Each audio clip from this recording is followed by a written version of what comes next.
రైతు కుటుంబాలను చెప్పిన పిల్లలు.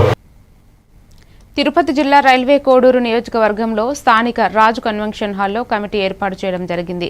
ఈ కమిటీలో భాగంగా జనసేన సీనియర్ నాయకులు మరియు మహిళలు పాల్గొనడం జరిగినది.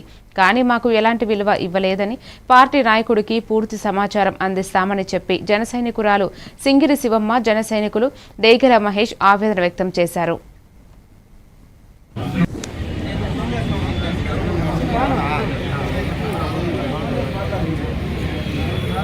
పేరు డేగల మహేష్, తిరుపతి జిల్లా రైల్వే కోడూరు. రైల్వే కోడూరులో జరిగినటువంటి సంఘటనకు సంబంధించి ఈరోజు గౌరవ డిప్యూటీ సీఎం పవన్ కళ్యాణ్ గారు రైల్వే కోడూరుకి విచారణ కోసం 3 మెంబర్స్ కమిటీని నియమించడం జరిగింది. ఈరోజు విచారణ కోసం వచ్చారు.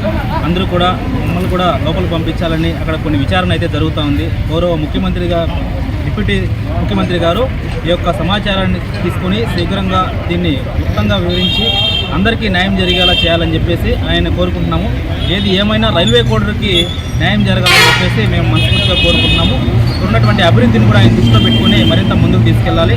అతి తొందరలో గ్రామ కమిటీలు, జిల్లా కమిటీలు ఏర్పాటు చేసి పార్టీని బలోపేతం చేయాలి. ఎందుకంటే రైల్వే కోడూరులో పార్టీ అనేది అంత బలోపేతంగా లేదు. దాన్ని ఎప్పుడైతే అమలు చేస్తారో అప్పుడే అభివృద్ధి అనేది మరింత వేగవంతం జరుగుతుందని చెప్పేసి నేను మనస్ఫూర్తిగా కోరుకున్నాను. 2014 నుంచి జనసేన పార్టీ కోసం మేము ఎంతో వర్క్ చేసి ఎంతో కష్టపడి నా మాదిరిగానే